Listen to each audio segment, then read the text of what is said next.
Good morning, everyone. My name is Sara Webb. I'm speaking to you from Wurundjeri country in Melbourne, Australia, and I'll be facilitating this morning's session. So I'd like to introduce our fantastic panel for this session.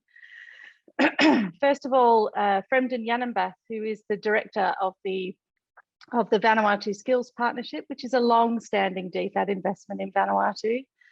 He was the first NI Vanuatu team leader ever appointed to lead a bilateral aid program in Vanuatu. We also have Mereani Rokotuibau. She's the executive director of the Balance of Power Initiative, a multi-country program across the Pacific that's also funded by Australia through DFAT. Jennifer Kalpokas Doan is the Director, Strategy and Programs for Balance of Power. And before her appointment to Balance of Power, she was a Senior Manager with DFAT's Governance for Growth initiative in Vanuatu. And finally, we also have Anna Gibert, who provides support to both the Vanuatu Skills Partnership and to Balance of Power. Before Fremden's appointment as team leader, Anna was team leader of the Vanuatu Skills Partnership. So first, let me hand over to you, Director Fremden, for your presentation.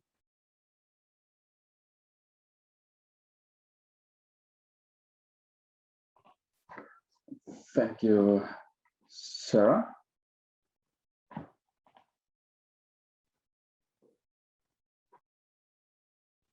me just share my screen. Thank you, Sara, for that kind introduction, also for the opportunity to share the experience of the Vanuatu Skills Partnership and how we've sort of led the development of our nation using support funding from the government of Australia. Let me start off by giving the experience of how the partnership has been always from the outset intentionally positioned itself to be a facilitator of local change process within the Vanuatu context. Started way back in 2007. Then it was called the Vanuatu Tibet Sector Strengthening Program, Technical Vocational Education and Training. And it was funded by OSE then, DFAT, through a managing contractor modality.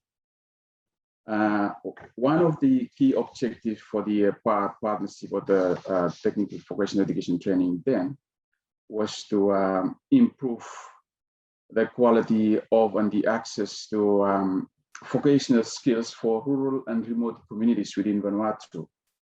And that is to improve their employment opportunities and also self-employment outcomes through the national skills system.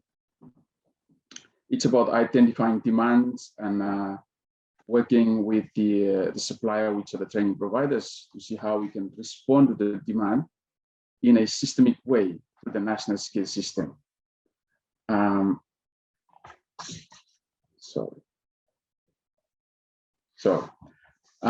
original design was very conventional, and it was based on the assumption that if we want to see significant change, structural reform within the national education system focusing on the skills sector, then again, activities have to be implemented in line with designs of block frame that are externally designed, and even using the capacity building approach by international advisors coming in to capacity build the locals. And then that's where we could see structural reform. So that was the assumption that was based on the design then.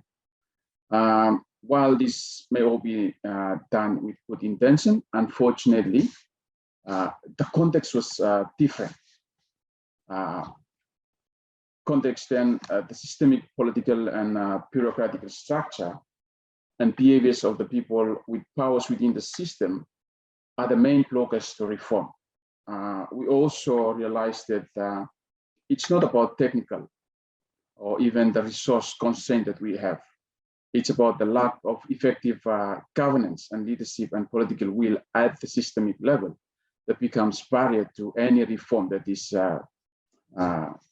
happening in the country. And of course, also acknowledging that there are informal power dynamics and relationships that are important and at the heart of any changes that we are trying to achieve.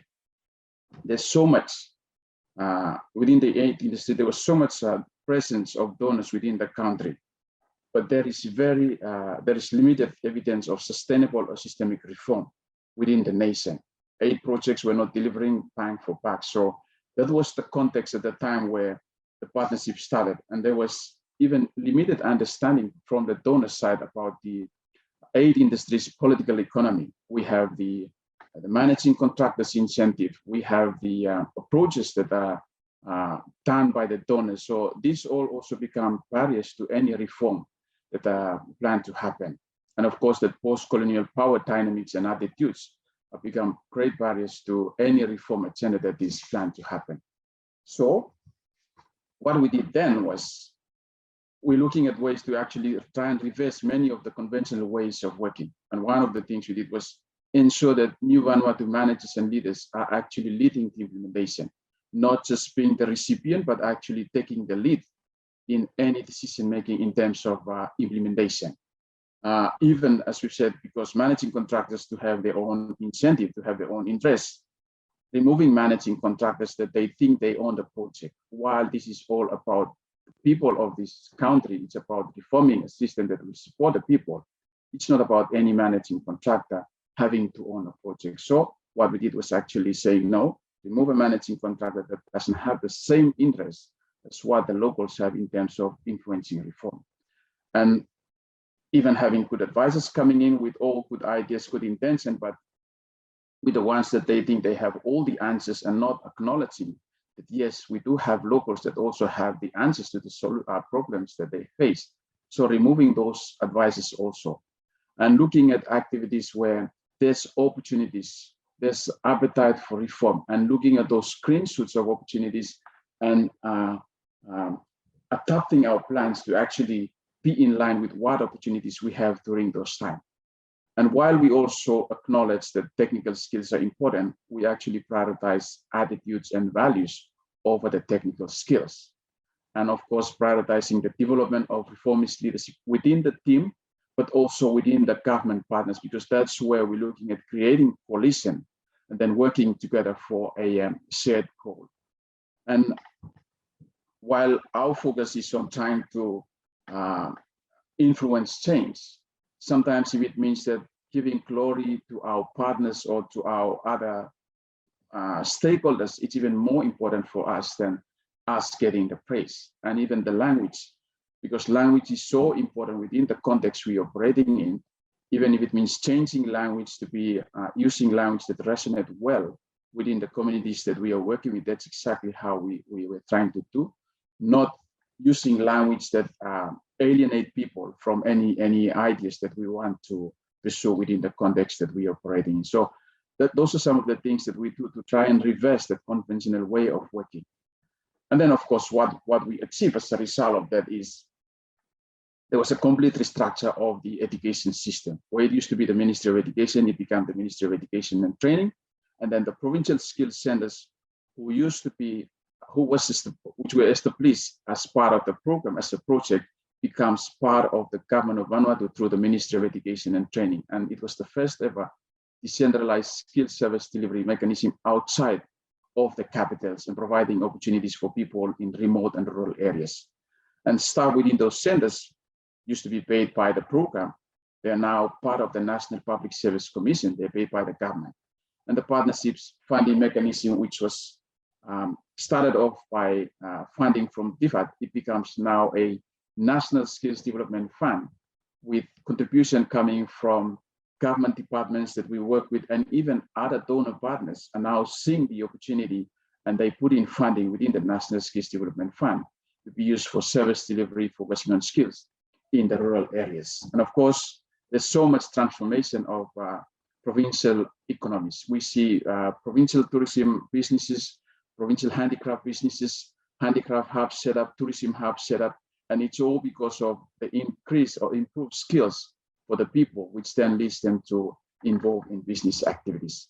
And also there was a lot of recognition, not just nationally, but also internationally, about the key service delivery reform mechanism for the government through the support of the partnership to the skill centers, which are now become part of the Ministry of Education and Training. So that is basically how the experience of the partnership. And we think just on a final note, I just want to say that if we are really serious about systemic reform as we involve in providing support to Pacific Island nations, I would say this is now a time for us to actually provide the support and then let them lead, be part of the solution to the problem. Then only we would be able to see sustainable and real change within those Pacific nations.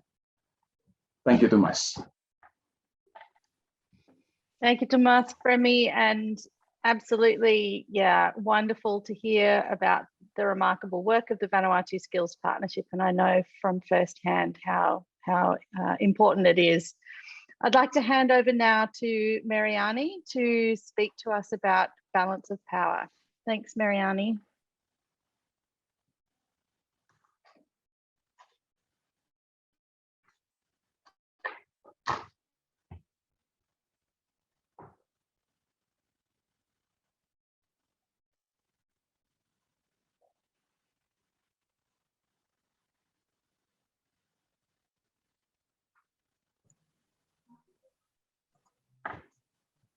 Okay.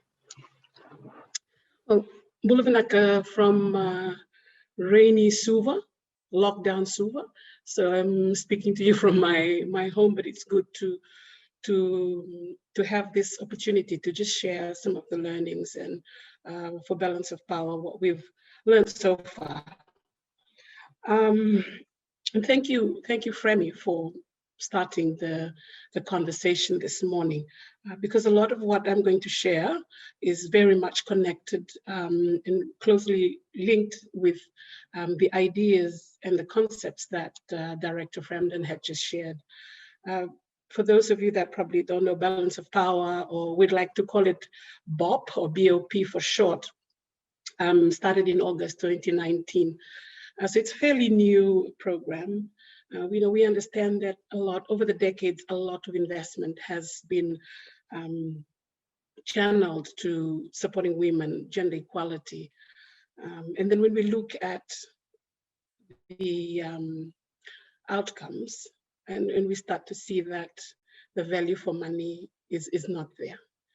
Money being pumped in, but we've seen a lot of progress, yes, but in particular areas, progress has not been that we sort of hoped that it would be. So balance of power basically grew out of DFAT's investment into what was the Pacific Women Shaping Pacific Development, and now Pacific Women Lead. It originated from that, looking at how we can start to have a bit of a focus on women in leadership, but with a particular focus on political leadership. We know that as of March 2021, there's only 6.8% of parliamentary seats being occupied by women. That is not a very good number. But it gives us that opportunity to try and look at what are we not doing right? What do we need to change? So balance of power is this is a strategic initiative that has been designed to look at the areas that not everyone wants to go into, which is looking at how do we look at the current systems within the culture and social norms. Research have told us that these are the key primary barriers that needs to be changed. So we need to look at how do we work differently.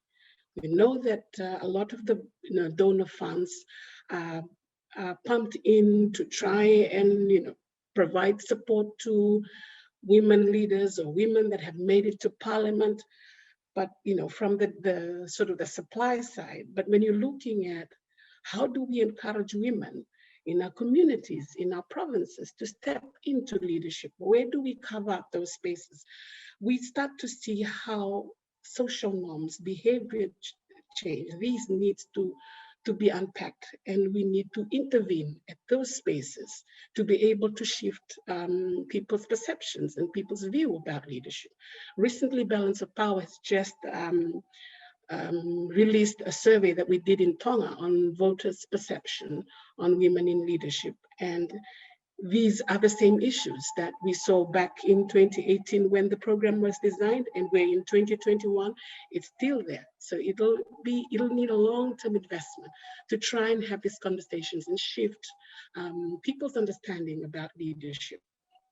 So and we also know that there's always this negative perception about women in leadership.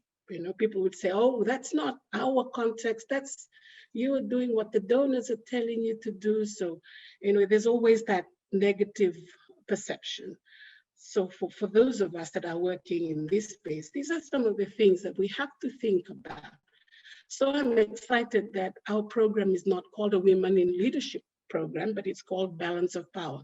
It helps us to start to think about, okay, what does that mean? So as Fremi had said in his presentation, the framing needs to change as well, how we pitch this so that it'll give actors or give the local players or our citizens in the Pacific that comfort, that trust that we can have a conversation. It's not about women in leadership specifically, but you know, you're sort of reframing that.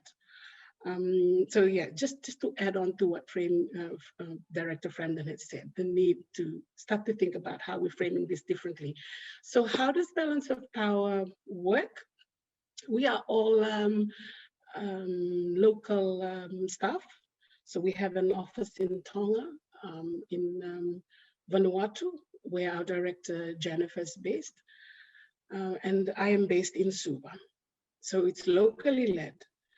We had to have local staff because the conversations that we need to have, we need to sort of interrogate the local context. And you cannot have outsiders come in to start to have those conversations. Even me sitting here in Suva, I cannot have those conversations in Tonga or Vanuatu.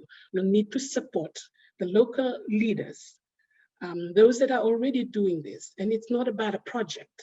It's about us as Pacific Islanders, about, for me as a Tauke, as a Fijian, what do I need to do to start to shift this? So those conversations cannot be held by outsiders or external parties. So balance of power, we've had to strategically look at people that we need to be on board, to be part of the balance of power team, to drive this work, to connect with those that are strategically positioned, the influencers. So there's a lot of all of you would know the thinking and working politically. Where does the power stand, or who holds that power? How do we connect with those in power to start to move this, to start to have conversations? We also recognize that we cannot do this by ourselves. As a program or as even individual leaders in the local context, we need to be looking at opportunities to collaborate with other players that are working in this space. So it's about recognizing all that and looking at what conversations do we need to have? How do we start to unpack this? We have to also think about working innovatively, working with not the usual suspects. There are other women out there, there are other men. How do we tap into that? How do we reframe the conversation? We know that the narrative has to change in terms of the way we do work here in this space. I recall one of the things that former Director General Doris de Kenneth, she said, if we want to achieve something that we've never achieved, we need to be prepared to do something that we've never done. That sort of always resonates, it sits with me all the time. So balance of power also we need to take some calculated risk to try out new things, to then try to shift people's perceptions, so that get people to engage, to build the trust and the relationship, to start to move work in this area. It's not easy, it's complicated, it's complex. Sometimes we are looked at as outsiders. So it takes time to build those relationships and the trust to be able to do work in this space. What are we achieving? This, as I said earlier, this type of work needs a long-term investment. So we have just started, still very new in this space, but I'm glad that we are starting to make little progress. So it's viewed, we've built enough relationships now and the trust where people are seeing us as just part of us, part of the team, part of the local fabric that are working to try and do something that needs to be done from within, that it has to have a trust that people can engage, where people can feel confident and comfortable. So there's buy-in from a lot of our, what we always call the not the usual suspects, the government, the provincial governments, the local councils. That has been a plus for us. And of course, the Department of Women, government arms that we have built the relationship with, not just in, And the other bit is we have our local DFAT posts calling us to ask for advice for things that they need to do in this space. Or it just goes to show that the momentum, that the visibility is there. It's growing, and that's the way we would like to keep it. But as Director Fremden had said, the need for us to be prepared. Like, it doesn't matter who gets the glory, as long as the work is done, and that for us is the most satisfying thing. Then we've also been working closely with the media, recognizing how important the media is, or communication is. So working with the media is something that we've also started doing. I guess I'll finish off there to allow time for others to ask questions. I'll hand it over to Sara. Thank you so much, Mereani, for that fascinating presentation. What we're going to do now is I have a couple of questions to direct to the panel, and then we'll open up to questions from the audience as well. So I might start by asking you, Jen. You've had firsthand experience with both of these initiatives, and both before the COVID pandemic and since then. So can you talk a little bit about the implications that the pandemic has had for them, and specifically how they've been able to respond, and what that tells us in terms of insights about development more generally? Thank you, Sara, and thank you, everyone. Thanks for the opportunity to be able to comment on both of these two amazing programs. I guess the most obvious implication for both of these programs has been the ability for them to continue to function at full capacity, even without the external inputs. In fact, to some degree, the reliance on that external input. It's meant that the border closures of the last 15 or so months has not had such an impact as it might have had on some other development programs in the Pacific. Both programs are led by Pacific Islanders, as we've heard and seen. They're Pacific Islanders from the countries that they are based in, and that means that where others may have faced difficulties with expatriate staff having to leave in significant numbers, as a disadvantage to the implementation of those programs, these two programs have not had to suffer the same fate. Both of these programs are inherently adaptive, and that means that for implementation on a year-by-year basis, there's not a set blueprint of activities or a set structure in the way that they have to do the implementation, and this lends itself well to the contextual disruptions and the unprecedented nature of the current reality that we're all operating in at the moment. Both of the programs are flexible, and they're responsive, and they can adapt to the changing circumstances, but they keep very much in line with their overarching goals. So each will have their overarching goals. The way that they deliver that and the way they deliver implementation shifts and changes according to what is happening in the country context, and that means it's able to respond quickly. Balance of Power and Vanuatu Skills Partnership both are embedded, and they are allied with local structures and power bases. We heard examples from Director Fremden to do with the skill centers, and with our Executive Director Mereani just mentioned just before. So in many instances, they're able to be the go-to source. Executive Director Mereani mentioned, the very strong relationships that we have with government departments and even DFAT at post. So we're often seen as the go-to source for advice and support. Earlier last year, Vanuatu was hit by a Category 5 cyclone, TC Harold, and the government's response efforts drew on the existing resources and the network, and the infrastructure and network infrastructure that the Vanuatu Skills Partnership had developed. And they used that to coordinate its humanitarian service delivery efforts. And these were done from the provincial skills centers that Director Fremden mentioned. And the partnership that the heads of those skill centers who are, staff of the Vanuatu Skills Partnership, they co-led with the provincial governments that response effort. And that just, again, is an example of how reliant and how embedded and how trusted these programs are in the country context that they operate in. Now for Balance of Power in Tonga, Balance of Power was able to convene special audiences with the Prime Minister to influence the scale and the nature of the government's economic relief stimulus packages, once when the border said first closed in March last year. And they did this to include the women working in the informal sector, because at the start of that the Tongan government's program rolling out the stimulus package, this significant segment of society had not been a part of the initial rollout.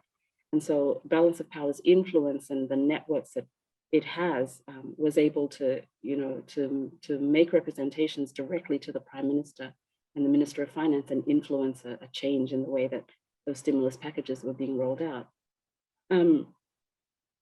And finally, I think there's an increased recognition by donors of the need for programs like Vanuatu Skills and Balance of Power, and that they have these deep linkages and these relationships within the political economy, and that can only be to the advantage of donors, in particular DFAT. These ties ensure that these programs are able to remain abreast of the different drivers of change and the emerging opportunities in this current environment that we're all facing. And the adaptability and in fact the freedom to be able to adapt and change means that these programs can quickly pivot and they can adjust as required, and they continue to yield maximum effectiveness in the work that they're doing without reliance on external input necessarily, but also because it's led and driven by people who are working and living in those contexts, who are the experts in the areas that they're working in. Yeah, Sarah, I think those are my observations at this point. Happy to take questions as well. Great, thanks, Jen. Fremden, is there anything you'd like to add in follow-up to Jen before we move on this question about what the adaptation to COVID in the Vanuatu Skills Partnership has shown us about development approaches? Thank you, Sarah. I think just a quick point on what Jen mentioned. I think the important thing here is the trust with the partners, and it's the trust. Once you get that trust, no matter, it's not about where the money comes from, but it's just that access for you to actually work with them. And that's what I see from the partnership, that because of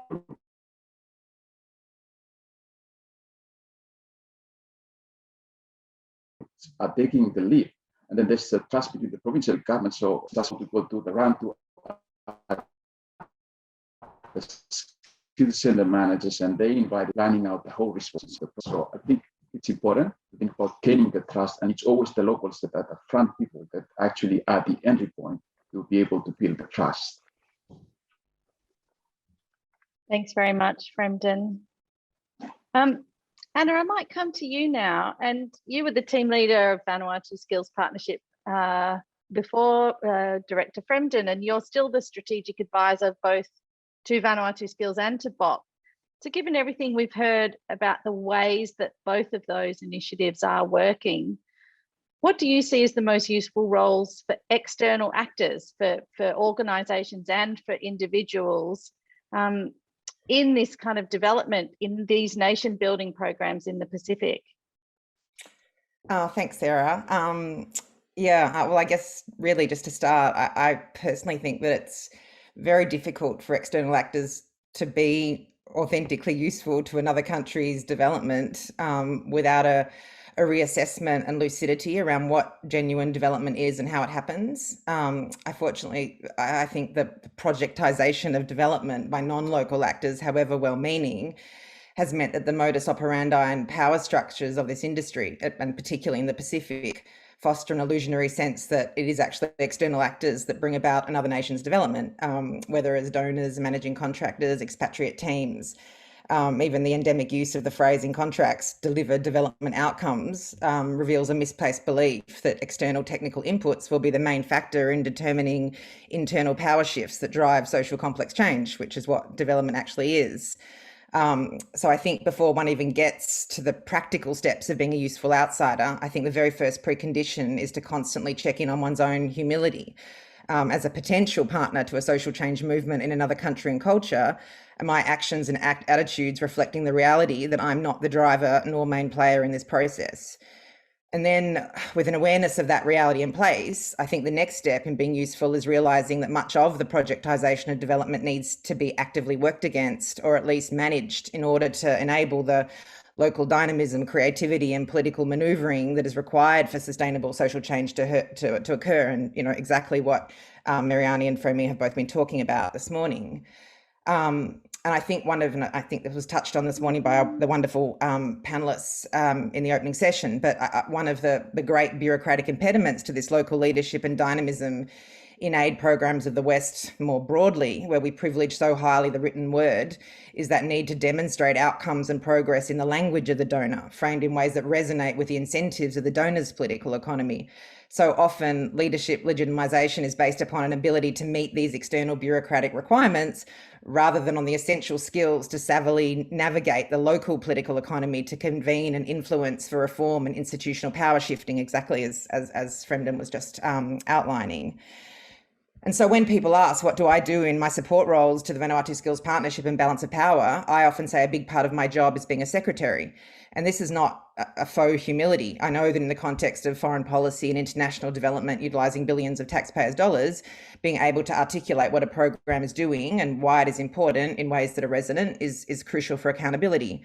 But I also know that an ability to elegantly write an annual plan, a MEL framework, a 6-monthly progress report is completely secondary to the local thinking, energy and intrinsic drive that these are based upon, and which people like Director Fremden, Mereani and Jen are always going to have in abundantly more quantity and quality than any expatriate consultant like me. But I have a role to play in deconstructing the primacy of these superficial markers of power and using my power and abilities within the donor's political economy to ensure space is given to these real drivers of authentic development and that they are protected. And linked to this, as an external actor on a development program, I think one can also be useful in influencing the function of the program to protect and foster developmental leadership. History shows us that the basis of social change is the power of leadership and coalitions of influence. And whether it's positive social change rather than negative depends on whether leaders of influence are developmentally motivated or self-serving. And the reality is that in countries of international development, developmental leaders are not always the ones predominantly in power. Governance and poor leadership lie at the root of most development problems. But the only way that this is going to change is if negative power and ways of working are contested by other positive forms of power and positive ways of doing things, and that these have increased buy-in and support from local groundswells. So what does this mean for an outsider? Well, the reality is we often have more power than locals in program recruitment processes. And so we should prioritise recruiting for developmental leadership, either full bloom or embryonic, to lead and manage programs. But this isn't always easy. Conventional recruitment processes, particularly in conventional development programs, don't naturally elicit the qualities of developmental leaders who value the empowering of others before themselves. Recruitment for team leader positions is often biased to connote confidence, dominance, performance, charisma with good leadership.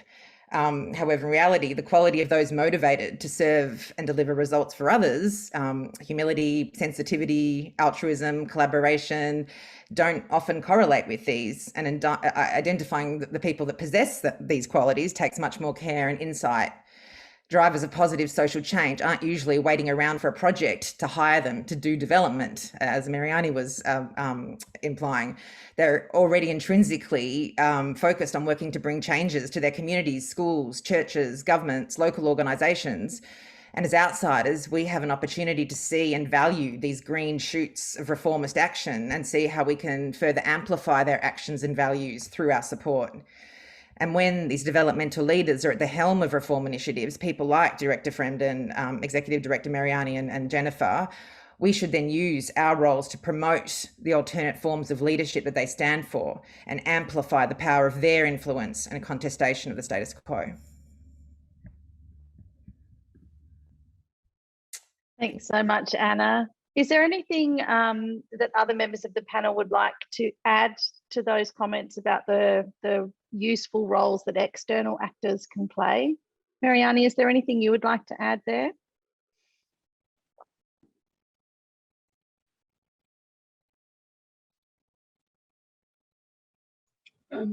No, Sarah, I think that Anna has articulated that well. Yeah. I might just put one more question forward before opening it up to the audience. And given all that we've heard about the way that both of these initiatives work, the way that they are structured and the different ways that they engage with support from external people and organisations, I think it's important to ask what's made it possible for that to happen in these initiatives? What have been the factors that have allowed both Vanuatu skills and balance of power to work successfully in this less conventional way in the COVID context and more generally? And looking ahead, what could this mean? What lessons are there for donors and development partners in the Pacific in the future and elsewhere? Who would like to tackle that one first? Fremden, would you like to say something in response to that, about what we can learn for the future?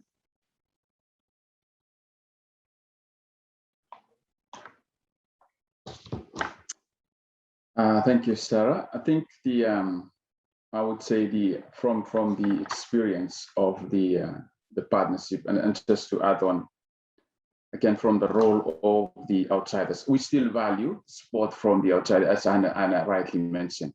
And I think it's the approach of coming with all the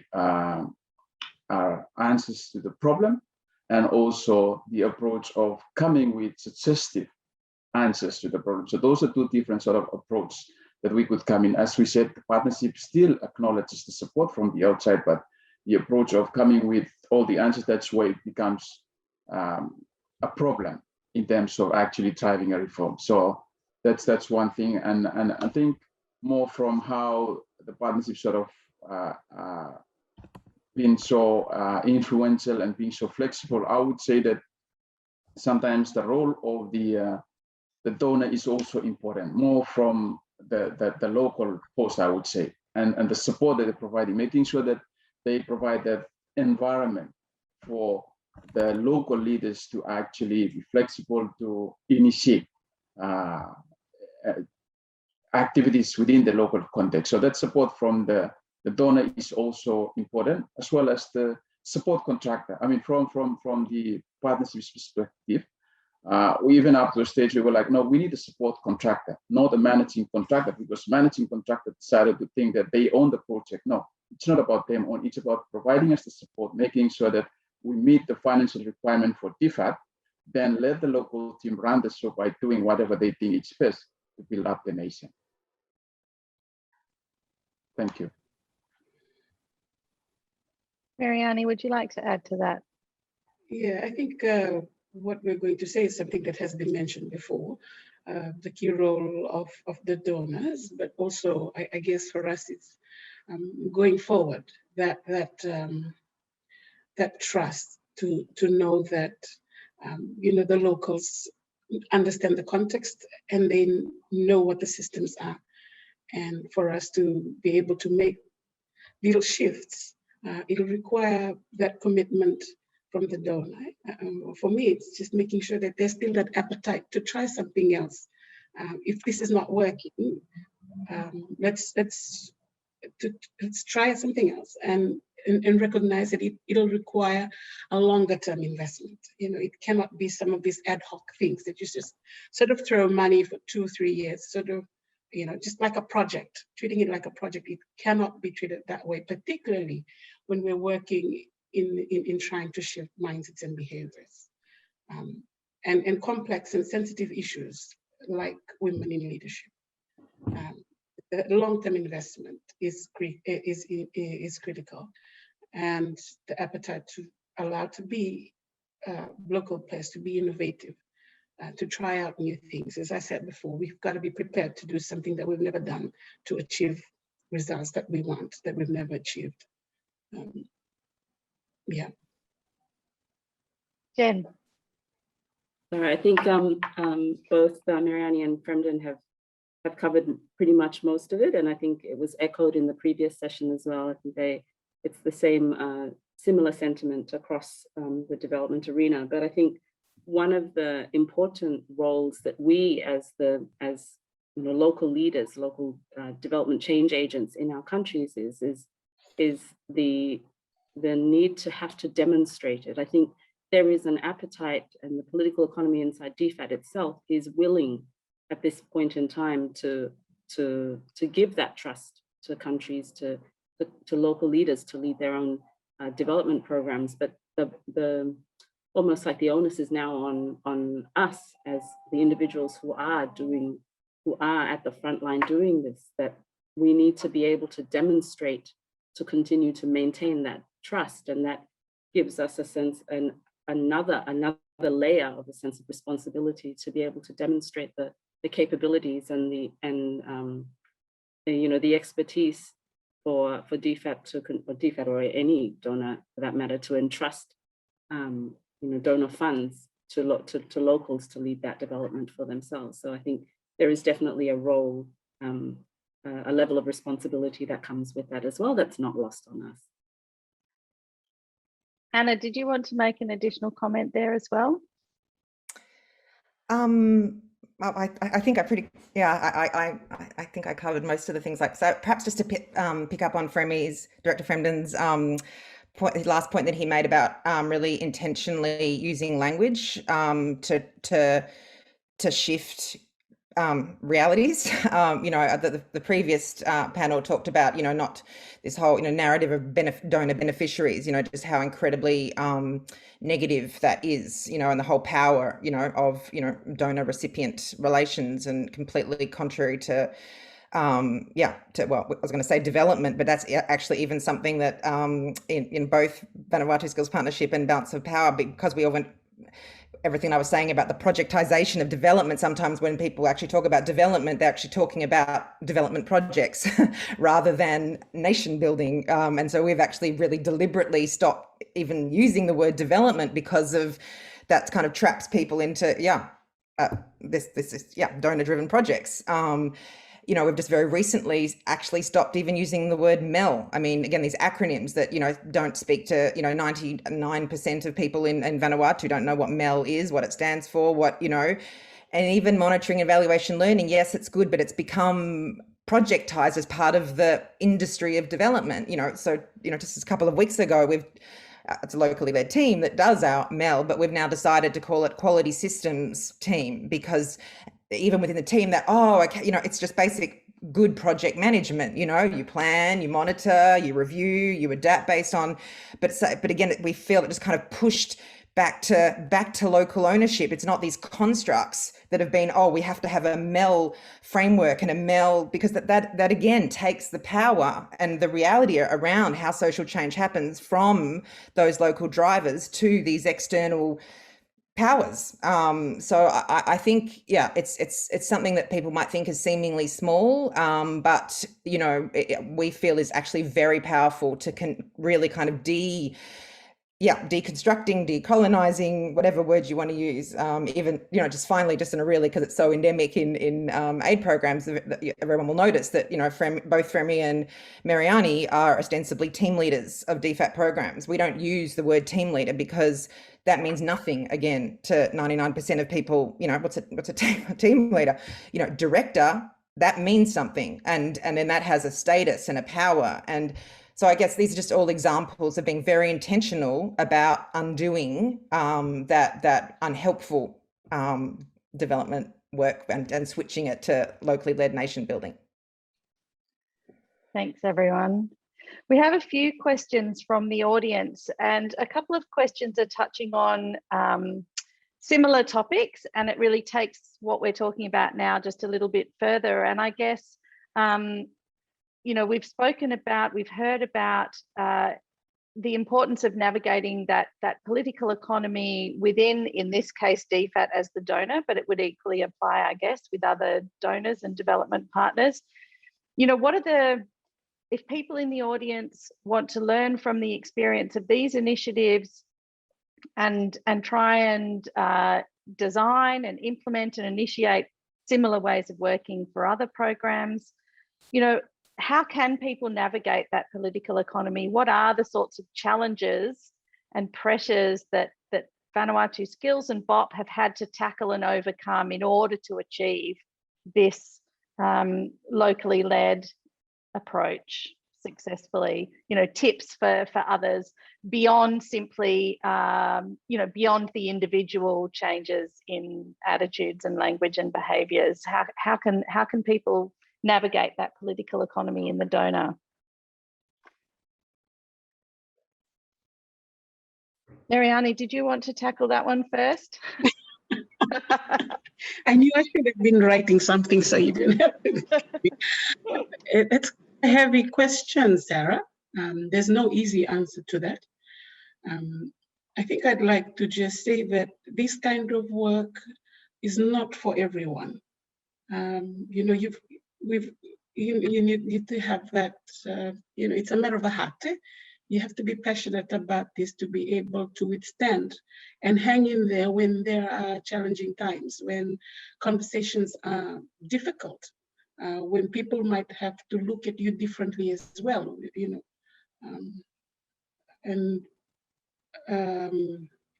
I think you have to have a bit of I don't know how to frame this, but you have to have built trust. People need to trust you. So you are a known person that has led things, that has to be able, so people can trust you to have these conversations. The people can trust you to know that, that this is about everyone. This is about shifting us. This is about having the hard conversations, recognizing that some things in our systems are not working, that there needs to be a different conversation, that this is not for personal gain. This is for the greater good. So you have to have, for us to be able to do this, you've built your own capital, political capital. You are a known figure. People trust you. Trust you enough to allow you to engage, to allow you to come into their space. That's just from some of my personal reflections, and I'm not sure whether I'm answering your question, Sara, but just from my understanding of what you've said. Yeah. Thanks, Mereani. Fremden, you've navigated this as team leader, now director of Vanuatu Skills. What are the challenges in terms of navigating the DFAT political economy have you faced and overcome, and what can you tell us about that? Thank you. I think I would say in the context of the partnership, we have and I would say that's where I acknowledge the support of the advisor like Anna in this case, where she's been providing that support in terms of helping to manage the DFAT political economy, while I focus on the Vanuatu government political economy. But again, with so that's what sort of the role that the outsider does is sort of complementary to what I do. And again, I focus on this side of things. But of course, within the local context, there's once, as Mereani said, once you have that trust, but that trust has to build over time, and that's something.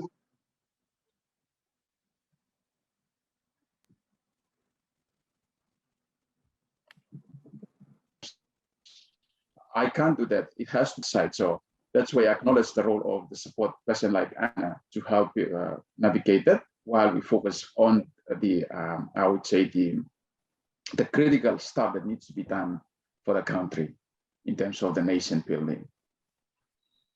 Sara, can I just add on the points that both Mereani and Jen have made about this building up their own capital, and I think too, this is sometimes where conventional aid programs squander the opportunity to do that. You know, both of them were talking about this giving the glory, and they were talking about giving the glory to partners and to government to kind of, you know, incentivize and build that momentum for reform. But in the same way, you know, I guess what I was talking about, that amplification of leaders like Jen and Fremi and Mereani, you know, the whole concept of branding is really problematic because, you know, branding things as, you know, with the kangaroo and the Australian government, and I completely understand, you know, when it's to Canberra and to those constituents, red kangaroo everywhere. But when we're talking about building that capital and credibility of these leaders to be driving these, you know, reform agendas, again, that's where an outsider can be really intentional, you know, to promote that and to build that up, and not just say, you know, thanks Australian government, VSP, you know, whatever, but actually specifically talking about what Fremden and those leaders of those provincial skill centres and what they're doing and how they're working with those communities, or, you know, how Jennifer and Wilson Toa are, you know, are working with the public service to kind of change their thinking about, you know, but it's all about, it's again, using your perspective and outsider status to really, you know, elevate that capital of those local leaders, because yeah, that's so critical, as Mereani was saying, to build that local groundswell of trust. Jennifer, did you also have your hand up to add to this? No? Maybe just very quickly, Sarah, I think there is, you know, there's a real, I think Mereani touched on this a little bit when she said it does really come down to the individual and the passion that you feel to want to do nation building, to change the status quo. And I think, you know, I think that comes with a level of understanding about both the two different political economies. You're having to understand the political economy of the context that you're operating in, but you have this donor's political economy that you need to navigate and understand as well. And I think, you know, very often what we're doing every day is political economy analysis and trying to understand who's doing what and what drives what. And, you know, that it does take a lot of time and a lot of effort and a lot of thinking and a lot of analysis. And I think the way that both these programs, Vanuatu Skills and Balance of Power, have been set up is very conducive to allow that to happen, in that, you know, at the higher strategic level, you do have people like Director Fremden and Mereani and I working to strategize and do broader political economy analysis and understanding how to feed both sides, and then at the same time have this wonderful external outward-facing advisory support that kind of shines a light on things that we might not be able to see at the time. But behind us, there's a whole, well, in the case of Vanuatu Skills, there's a whole army of people working to implement that program. And, you know, a smaller army in Balance of Power implementing our program. But you understand what I mean is that there are different layers, and we are all kind of contributing to shaping how we all understand the different political economies that we need to serve. Thanks so much. I mean, it really reinforces so much of what you've all been speaking about in terms of how crucial the people are to all of this. And this links to one of the questions from the audience, because of course, as you were just indicating then, Jen, there is a whole team of people in these programs, not just the leaders of the programs who are working in these ways. And so recruitment and support for the entire team of staff is really crucial. And someone in the audience has asked specifically to hear a little bit more from you, Fremden, about the staff of the Vanuatu Skills Partnership and the integration into the government system. And really interested to hear how staff felt about that transition, and equally how they were received in the government system as that transition took place.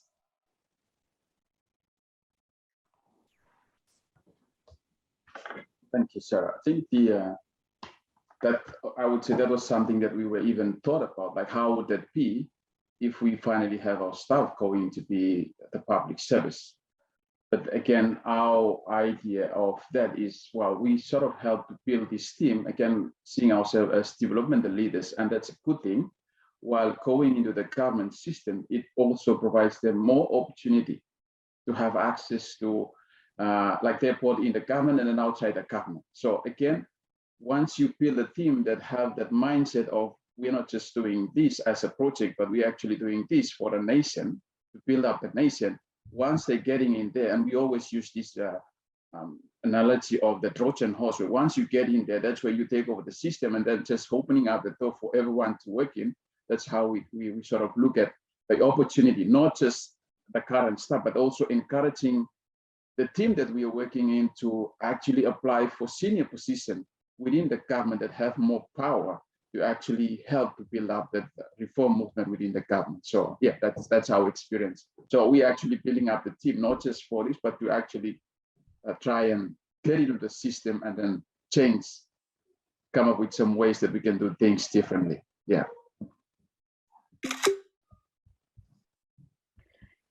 We just have a couple of minutes left. So I wonder, I might just invite the panelists to make a final comment in closing. And maybe can I just ask you, Mereani, first, whether there's any, just 1 minute, if some last comments you'd like to make. Thank you. I guess for me, it's just to say that for this work, we need that long-term investment, and also to, and it'll require time, and sometimes it doesn't make sense. But I guess it's just that support that we need to be able to effectively do and do the work that we do. There's a need to have that right combination. As we've said, having external players, your role is very critical, but it's that ability to come to a consensus, to agree on the ways of working, to together, start to make dents and shifts. It's not easy, but we need each other. We need to do that collaboration. There's a key role that external players play. And it's not about the money or the red kangaroo, this is about people's livelihoods, people's lives that need to change. Thank you.